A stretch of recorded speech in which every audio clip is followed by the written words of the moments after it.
Mbenga sura chama sigina kanya mada Shirifa TV jakanso kerefe bawo daga kanya muwa sana bisa ba undana goshira mali jamana fandana bela jenefe kaufu ka walmado kasangani akadana tale kada Shirifa TV jakanso fe janko akasiga kunofoni bala mosoro gankarle asuna kasangani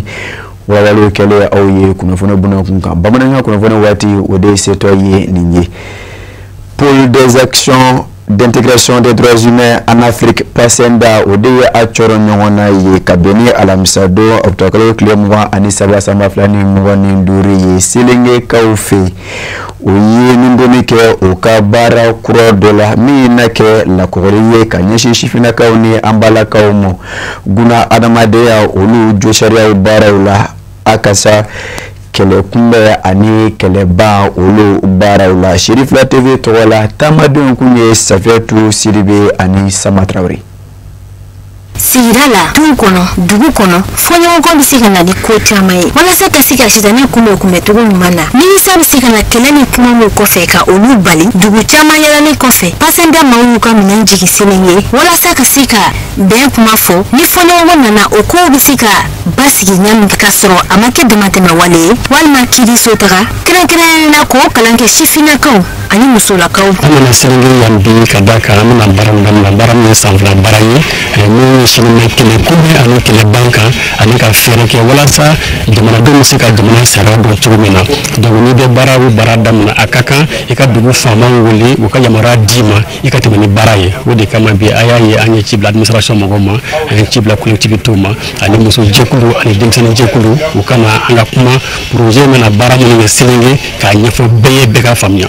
effectivement faut chugumina amena mbamba musuka amena mbamba shifina kauka kadaka dugu ni muso ndum ya fanya ka foko na fante kelela akachala okelete srasro kadaka fana alaka ngishini kele bula jamana kono muko mun men sika kusirba yi muso ni shifina kawde donc an la yini konte dogere ulu ka sika kele kumbanayi o ka sika kele ban plutôt ka kele kelaye o de kam projet ngishini ulu de makusibe yoro nuna abiga ke mali fan chaman la ni buguni region ta ka baran ke selenge amna baran ke yanfila avec buguni avec kolonjeba ni kulukuru region ta baran mena ke kati cercle kono avec kolokani ani kangaba ni sikaso region ta baran mena ta ke sikaso cercle kono ni tara kai amna baran ke kai ni tara kita fana mena baran ke kita cercle kono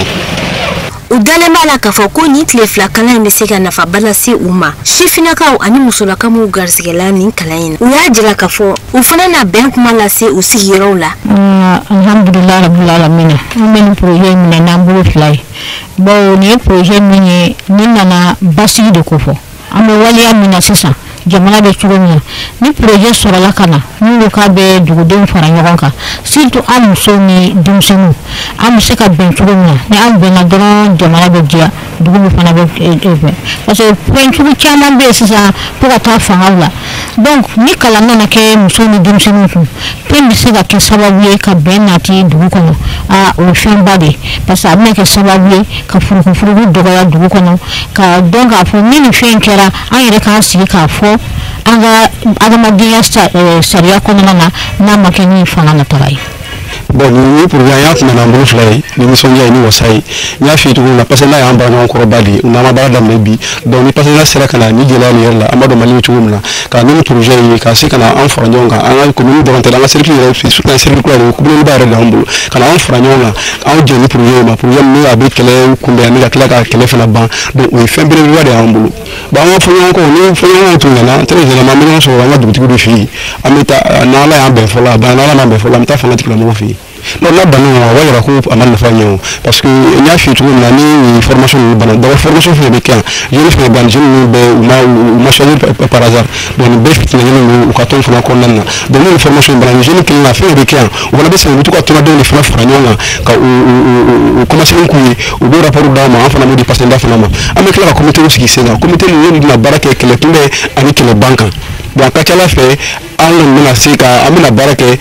fɔɲɔgɔn fɛnɛ bɛ na an ka se k'a bɛɛ ban k'a bɛɛ dandana ka sɔrɔ a ma kɛ ni fangabataga ye inshallah. Ba kolomuje merba ka denga flana akili ga kuma ta afini ni projet fo ka tareta ko sebe ka jira Amadu Konate ana barake na ku bismillah an kɔni an so jalo bi sɔgɔmadan na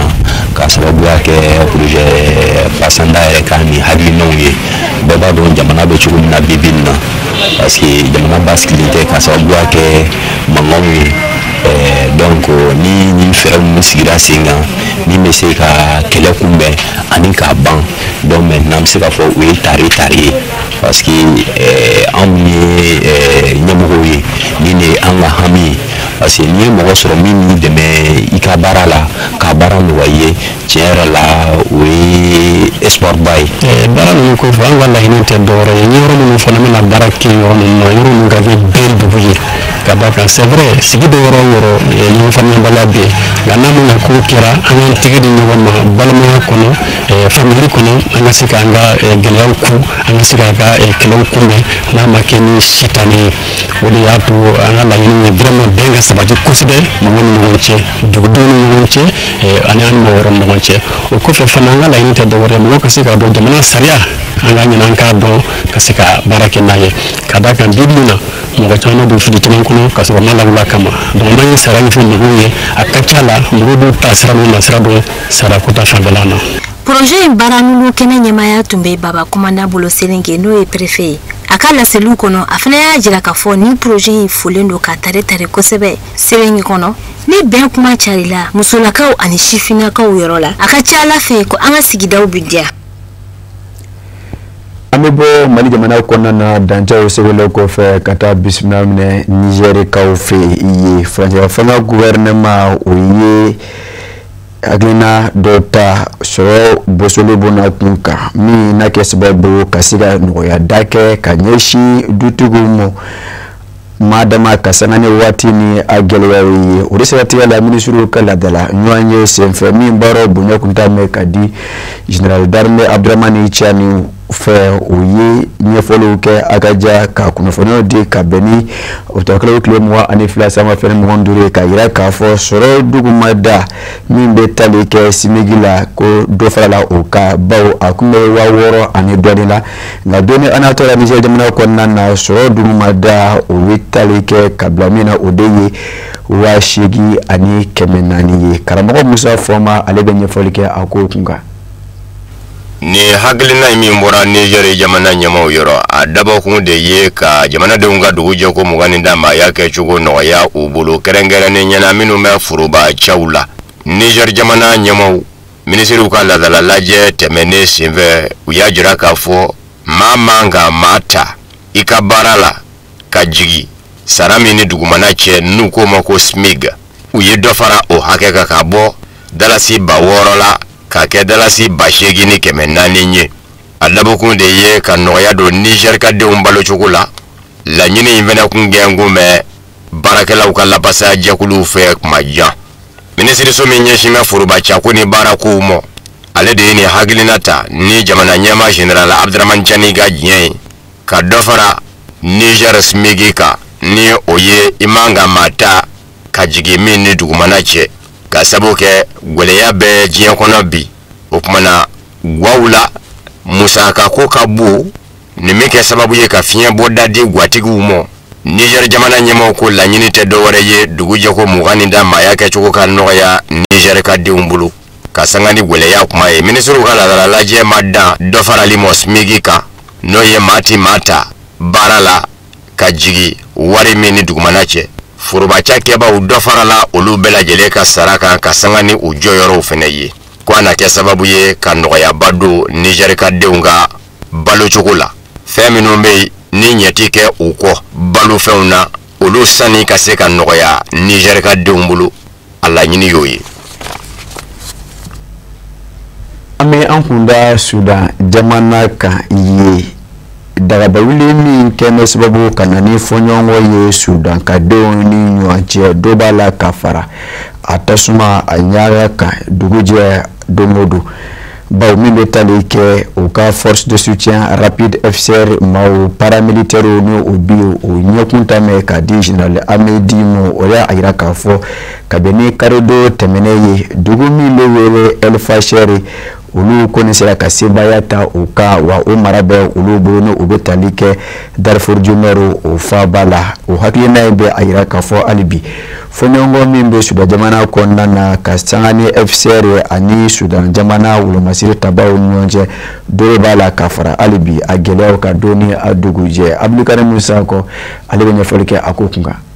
Sudankaw fɛ yen u ka finitigi mamurutilen minnu n'u k'a ma FSR olu ye kibaruya bɔ k'a da u ka kunnafoni siraw fɛ u ko min ma ko Telegram k'a yira k'a fɔ Al Fasher n'o ye Sudan yɔrɔ kɛrɛnkɛrɛnnen ye bawo finitigiw dagayɔrɔba dɔ de don k'a fɔ ko olu ye o yɔrɔw minɛ k'o kɛra olu ta ye nin ye a kalo 18 ye Al Fasher ale ye yɔrɔ ye Sudan finitigiw ani u sinamaw bɛ ɲɔgɔn kɛlɛ la yɔrɔ min nɔfɛ kɛlɛ ka wuli a nɔfɛ ni k'a minɛ dɔgɔ kɛ i yɛrɛ ta ye o kɛra sababu ye ka gɛlɛyaba don jamana kɔnɔ u ko min ma tubabukan na crise humanitaire kibaruya min dira FSR mɔgɔw fɛ k'a fɔ olu ye Al Fasher minɛ n'a kɛra sabatilen ye k'a bɛ kɛ koba ye kosɛbɛ bawo a na kɛ sababu ye ni finitigi murutilenw u ka jɔyɔrɔw ni k'o sinsin Sudan jamana kɔnɔna na nka o n'a ta o ta ni kibaruya in bɔra ka da u fɛ fɛn min ye Sudan finitigiw ka ɲɛmaayaso ye o ma bɔ ka kuma di nin kan a ma kuma galontigiya wa a ma tiɲɛtigiya fo n'a kɛra jɛkulu dɔ ye u ko min ma comité de résistance populaire ni ale ye jɛkulu ye min kɛn bɛ ka sigi sen kan k'a fara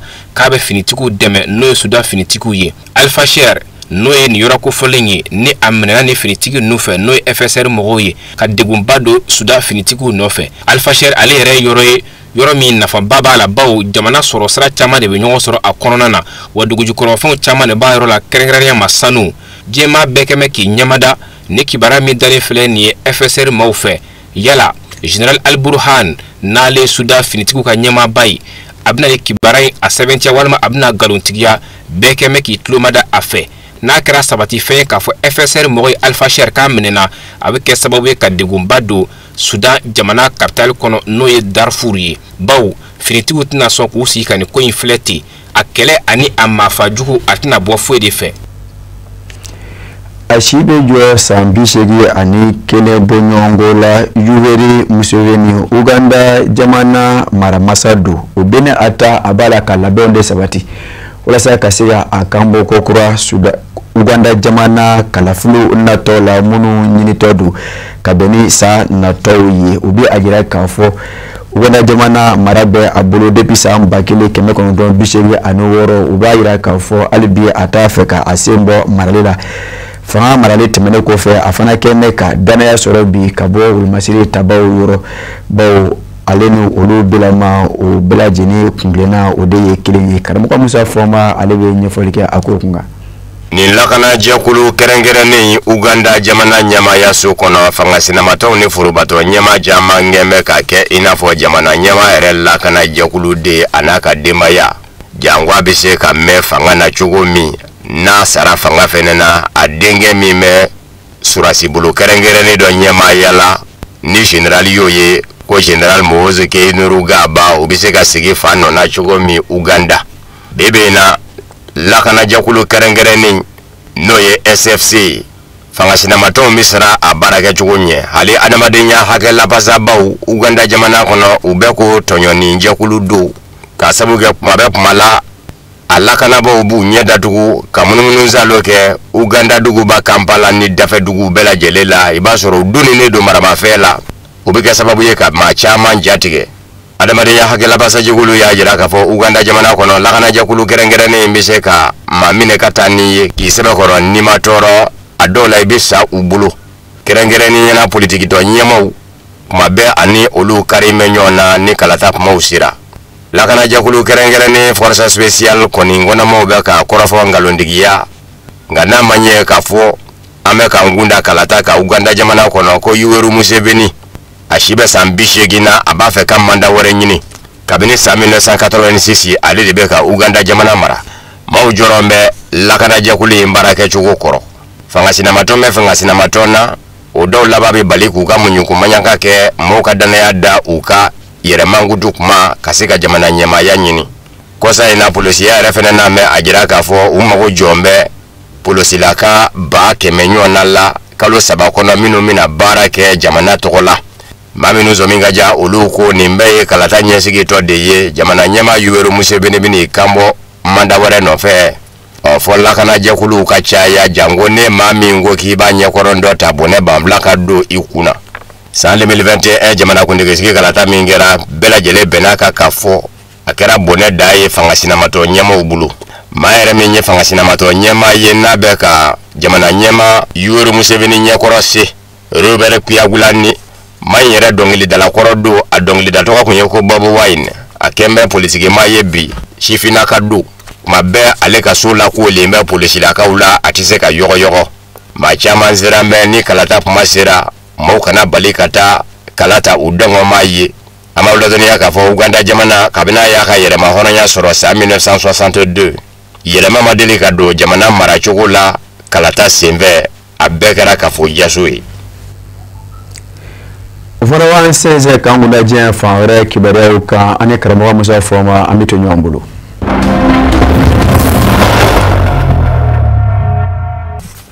Ange uke kame Nazarala tomba Union Européenne jamana nyama uni Ukraine jamana nyama Volodymyr Zelensky da ko mugu manga kada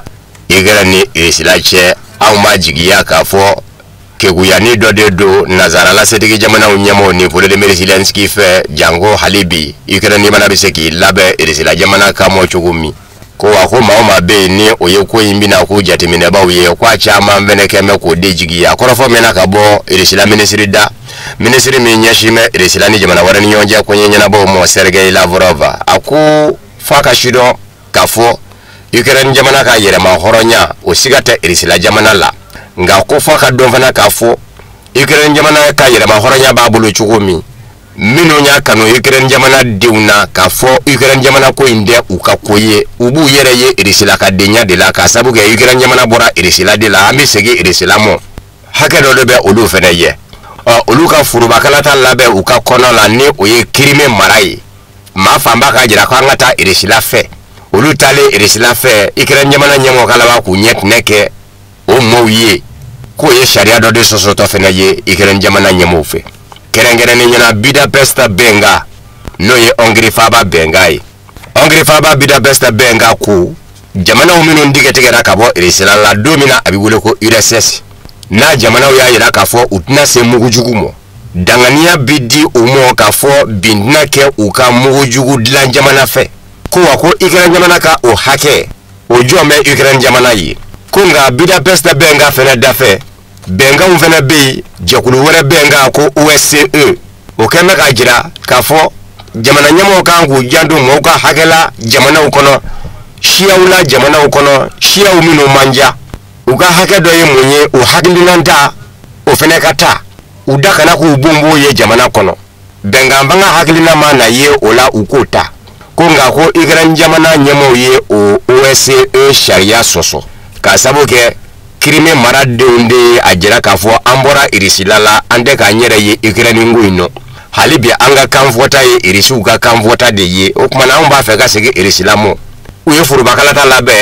kabili sa 2014 ni olu yo jira Ukraine jamana yitake bone banvla de doni ye olu kuna foka na irisila ere dimisa ni irisilama nyemo wulila kalaka na chuko nyini o Krime marade una katabla furubamula ani Ukraine jamana che irisila jamana nyema Vladimir Putin ayesebo akona koro kase mugujugu shifle yoro dola mugujugu kura do mingume ka labara irisila fe Amerika jamana kuna fone diso New York Times ka fola ko Vladimir Putin ngati nyeda ni mugujugu kura inga mi hitlela kwa kanga Nazara la setike jamana ula somi kafo irisila jamana teke jamana ye jamana memi sege ako na tigara nu cheka tetugu Vladimir Putin ye tamake kanyeshi ni yora imimo nanye ba sigilela asurasi nyemo uchela ashiflele ko anyana ayekumata kajira kafo chinyado ashiflela anyana nga halibi bara tobe mugujugu kura inga abiseka labara halibi chukumi mimi seka tu kele kono akaseka no babo ko bara baje amawla da yakaba sa 2018 marse kalula resila wasablo kono Vladimir Putin ngumi direki dase ni mugujugu kura indilali kumo irisila jamana fe mugujugu mindu mugu filita do mugujugu bisega baratu ala aka wuli noye na yijayere bi mugo jugu fele to ka fenwere baratu alamin berebe menejie kele sharia uye nga ko nga shido ka fo mugo jugu mindo na ko be fili atetoli yoromo kabila suro kasabuke kundala hakenda du kwa mako illimité mugo jugu imbe wele ko missile de croisière nucléaire à portée illimitée Bureveshnik ofeneni Oreshnik tekele nyimindo na sangu Vladimir Putin ya iraka fo mugo jugu kura fili dain awulile fulungu doto kata ati yele safe kujugu abiye hakela nga yemandi fana watatu afena bise ki cheche chugo bela jelela jangwa tasera jonjo kana do jugu fe fokata se aseyorola mugu filita ulabarali ku ke mugu jugu ye adamina na irisila jamana fe kasabuke ani setiki jamana wara mingengu me katega no blake benganze bena kafo muju labaraka berebe ani nyonje jango jien bise ka kishi andoromo ukuma ko traité sur les missiles antibalistiques tegano blakera ula sa 1972 nga décembre kalo la sa 2001 Amérique jamana ya iraka fo iterobli kabuno kara irisila jamana fena biraki labe mugo jugu lafe mugo filita lalife Amérique jamana ya rasurasiya nyama ya sonu e Pentagoni wera jongwala jora alaka fo ni mugo filita kura ni oye missile Bureveshnik mugo filita do mimise ka yorobe goshi ka sabuka abi fulungu ni fanga minye kata abi wulini kura hake mbena ye na magotise kura mo jango ka foka pilu ka fa kwa ka josrafe o fanga fene kabu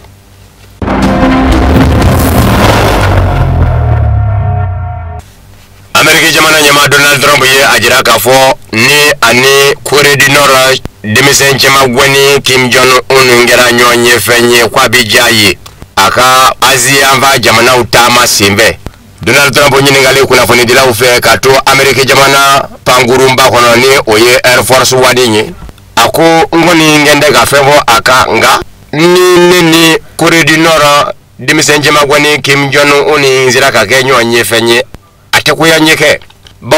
nika mafolola Amerika jamana nyama yala manda folo kono nina kungadi ona kada ye nina kanyonyi utike toro ni kwa nimo Donald Trump ye ngwa fola se kato panguru kono Amerika ni Japonje kuna fanidawo ya nyininga yala Corée du Nord demisenje magwene Kim Jong Un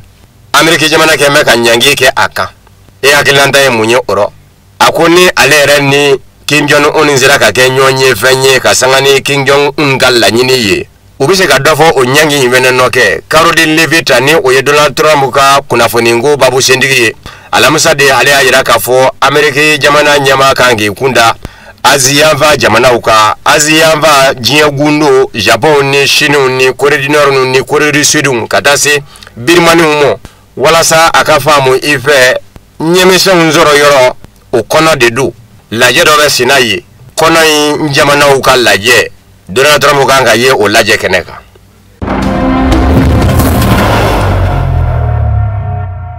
Corée du Sud minye Corée du Nord sigi nyon jamana ye ni bende uche olu kele ka meko Donald Trump bisonka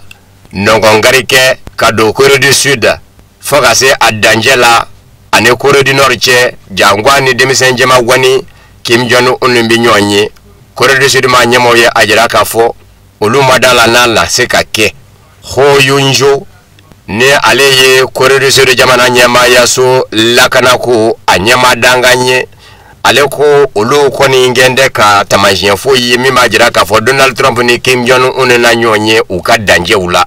asebe koro nyini ngara kuna foni dila ufe yala ko ina kewa alabara ka jira ka fo sa 2019 nyonye mingera Donald Trump ni Kim Jong Un nje ulu ni Corée du Nord danjela ni Donald Trump shina ka daje sago na sekele ye ki jo Corée du Nord kono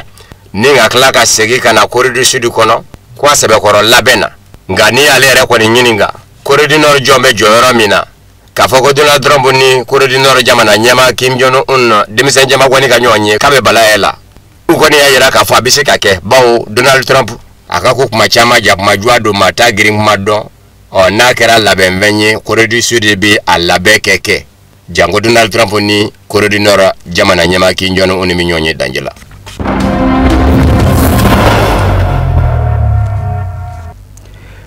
la célébrer oni la kuyate be nyon soro yaka awfo ka walima do bawo ne bege swabo ka dansi bi wona kuna fono sur la misère ka franyonga ka bentu mane ko condition nyama ya sofe ka fo ala ka be an basigina ba maliba kono fo ka seje fana na bla jenema ne ba fo akame jen wati wore